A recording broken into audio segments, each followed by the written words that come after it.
Hi, నేను రవి. మరి ఈరోజు మన హిందీ మెథడాలజీలో పాఠ్య పుస్తకం దాని గురించి మాట్లాడుతున్నాము. అర్థ పరిభాష గురించి కొన్ని మాట్లాడుతున్నాము. దీని గురించి టీచర్స్ గురించి ఉపయోగితే స్టూడెంట్ గురించి ఉపయోగితే ఈరోజు మరి పాఠ్య పుస్తకం యొక్క प्रकार पाठ्य पुस्तक के प्रकार गुण के बारे में प्रकार टाइप्स ऑफ टेक्स्ट बुक्स पहले गुण गुणाల గురించి పాఠ్య పుస్తకం గుణాల గురించి ఈ గుణాలు ఈ టైప్స్ ప్రకారం అనేది చూసినట్లయితే విస్తృత అధ్యాయం के పాఠ్య పుస్తకం సహాయక పుస్తకం అని చెప్పి రెండు టైప్స్ ఉంటాయి. విస్తృత అధ్యాయం చూడండి, విస్తృత అధ్యాయం చాలా డీప్గా ఉండేవి. అంటే శబ్దబండారు శుద్ధబండారు బల్యం ప్రతి పదం యొక్క మీనింగ్ని అర్థం చేసుకునే పుస్తకాలు. అంటే ఇక్కడ చదివిందల్లా అర్థం చేసుకునే ప్రయత్నం చేస్తూ ఉంటారు ఈ బుక్స్ ద్వారాగా. దాన్ని విస్తృత అధ్యాయం బుక్స్ అంటాము. విస్తృత అధ్యాయం బుక్స్ దేన్ని అంటామండి?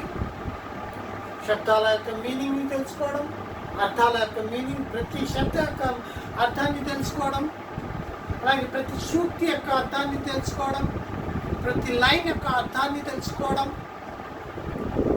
అలాగే లోకోక్తియ యొక్క అర్థాన్ని తెలుసుకోవడం, ముహావరే లోకోక్తియ ఈ రకంగా ప్రతి టాపిక్ యొక్క అర్థాన్ని తెలుసుకునే పాఠ్య పుస్తకాలని విస్తృత అధ్యాయ పాఠ్య పుస్తకం అని చెప్పడం అనేది జరుగుతుంది.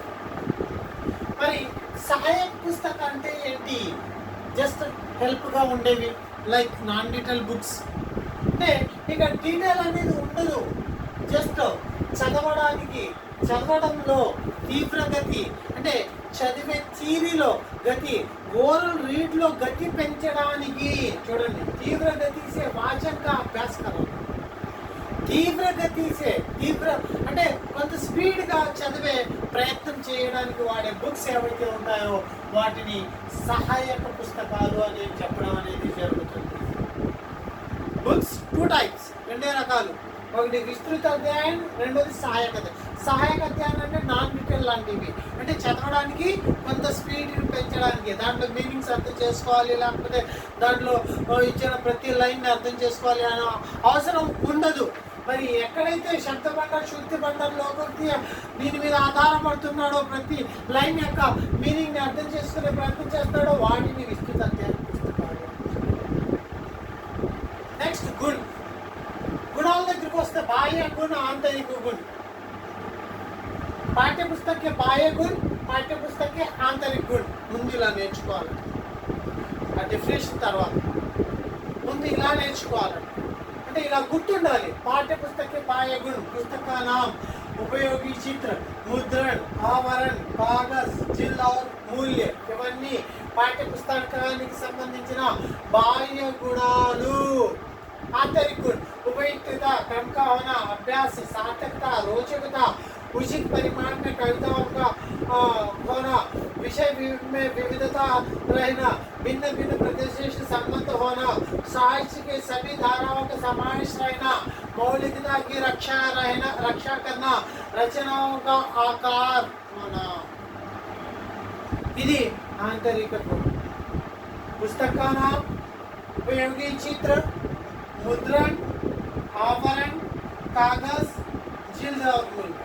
ఒక చిన్న రిక్వెస్ట్ అండి, పాఠ్యపుస్తకం యొక్క గుణాలు చదివేటప్పుడు ఒక భాషా శిక్షణ మెథడాలజీయే కాకుండా సఫల్ శిక్షణ మెథడాలజీని కూడా ఆ గుణాలు చదివేటప్పుడు దానిలో టాపిక్ ఏముందో మనం టచ్ చేస్తే బాగుంటుంది. సో ఇక్కడ పుస్తకం ఏ రకంగా ఉండాలి అంటే, ఒక బుక్ ఫేస్ ఆఫ్ బుక్ ఎలా ఉంటే మనము దాన్ని చదువుతాము అంటే చాలా ఆకర్షవంతంగా ఉండాలి.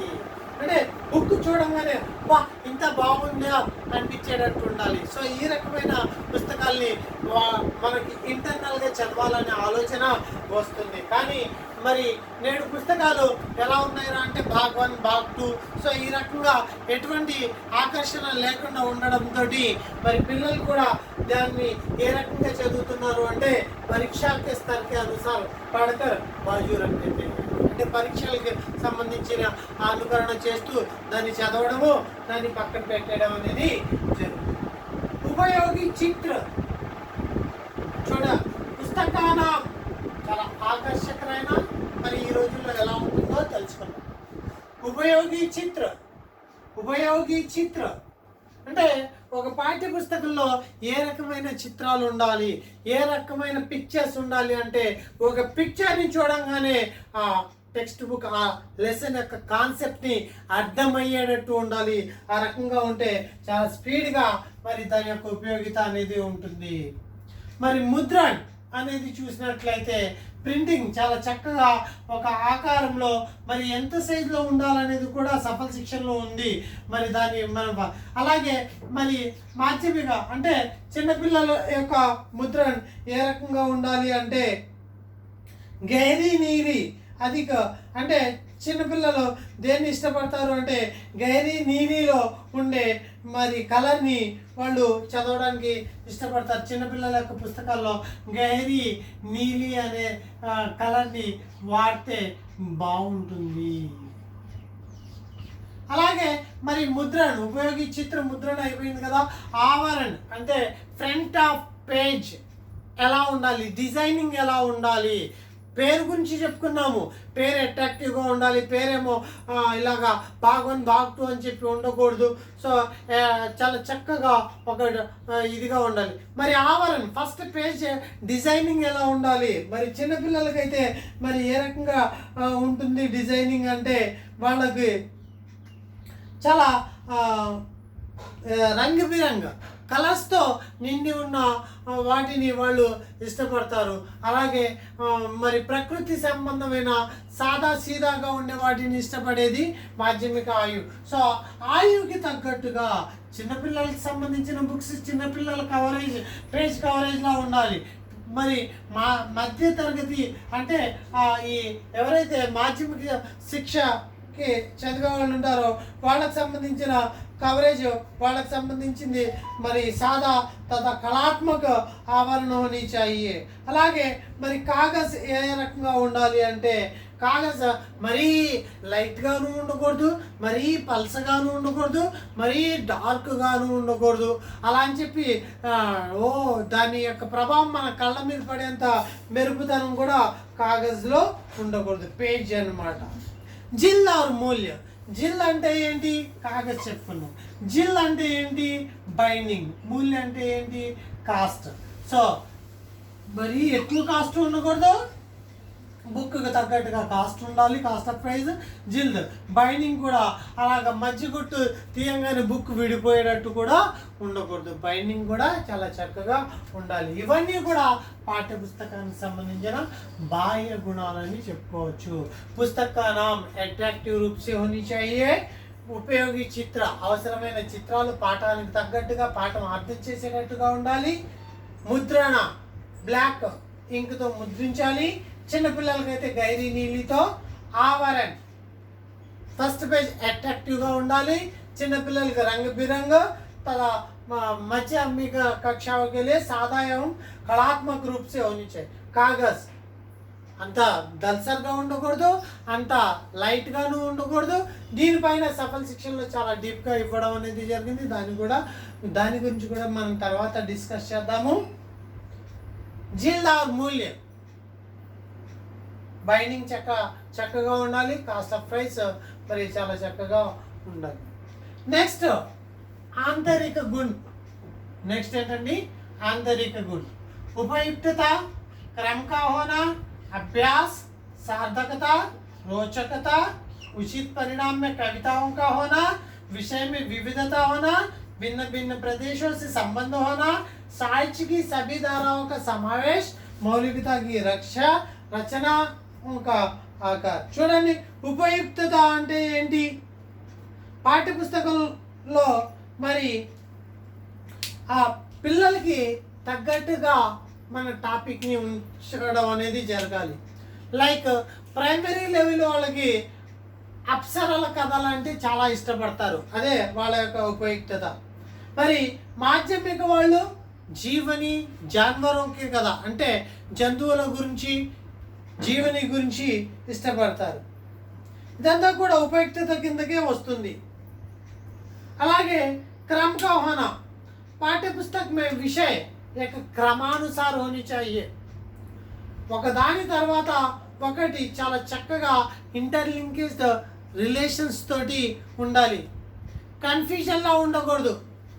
తర్వాత అభ్యాస్ అంటే వర్క్షీట్ ఎలా ఉండాలి అంటే వాడు చదివింది రిపీటెడ్గా వచ్చేటట్టు ఉండాలి వర్క్షీట్. వాడు ఏదైతే చదువుతాడో దాని మీద వర్క్షీట్ చేసేటట్టు ఉండాలి. సార్థకత, సార్థకత అంటే ఒక యూనిటీ అనేది, అంటే ఒక విషయం చదివిన తర్వాత రెండో విషయం చదివేటప్పుడు అది ఆ విషయం ఈ విషయానికి ఉపయోగపడేటట్టు ఉండాలి, అదే సార్థకత అంటే. రోచకత, గద్య పాఠాలు ఉండాలి, పద్య పాఠాలు ఉండాలి. విషయమే వివిధత, లైక్ కహాని, కవిత, సో సపరేట్ టాపిక్స్, నాటక, ఇలాగా విషయాల్లో వివిధత ఉండాలి. అంతేకాదు మరి ఖచ్చితంగా ఉచిత పరిణామమే కవితలు కూడా ప్రతి పాఠ్య పుస్తకంలో కూడా కవితలు అనేవి ఉండాలి. చిన్నపిల్లలకి జస్ట్ వొకాబులరీ టైప్ కవితలు, మాధ్యమిక వాళ్ళకి రచనాత్మక, అలాగా ముందుకు వెళ్ళేది సాహిత్యిక, ఈ టైప్లో ఉండాలి. ఇలాగే భిన్న ప్రదేశానికి సంబంధం, కేవలం ఒక దేశానికో లేకపోతే ఒక రాష్ట్రానికో కాకుండా ఇంటర్నేషనల్ లెవెల్లో ప్రతి ప్రదేశంతో సంబంధాన్ని ఏర్పరిచేటట్టు ఉండాలి. साहित्य के सभी धाराओं का समावेश लाइक कविता, नाटक, जीवनी, ఆత్మకథ, ఇలాగ అన్ని రకాల సాహిత్యానికి సంబంధించిన విధాయాలన్నీ కూడా ఇందులో ఏర్పాటు చేసుకోవాలి. మౌలికతకి రక్ష, పాఠ్యపుస్తక మౌలికత అంటే మౌలిక అంశాలు, ప్రింటెడ్ ఎలా ఉంది, అలాగే మరి రచనాకారు ఎలా ఉండాలి, సో ఈ రకంగా మరి కొన్ని సూచనలు కూడా ఇవ్వడం అనేది జరుగుతుంది. తర్వాత మౌలికతకి రక్ష గురించి తర్వాత మాట్లాడుకుందాం దాని గురించి. రచనాత్మక పుస్తకాలు ఎలా ఉండాలి అంటే మరి బిగ్ సైజులో ఉండకూడదు, అలా అని చెప్పి షార్ట్ సైజులోనూ ఉండకూడదు, ఈజీగాను ఉండకూడదు, హార్డ్గాను ఉండకూడదు, ఏజ్కి తగ్గట్టుగా ఉండాలి. సో ఇదండి మరి ఇక్కడ ఆంతరిక గుణాలు అనేవి. నేను ఈ టెక్స్ట్ బుక్లో చదువుతూ మెయిన్ కాన్సెప్ట్ అయితే నేను పూర్తిగా టచ్ చేయడం అనేది జరుగుతుంది. మరి ఆ తర్వాత టెక్స్ట్ బుక్లో మరి 456 నుంచి టాపిక్ ఉంది. మరి దాన్ని మనము పూర్తిగా చదివినట్లయితే డెఫినెట్లీ దీని మీద bit. Okay, thank you to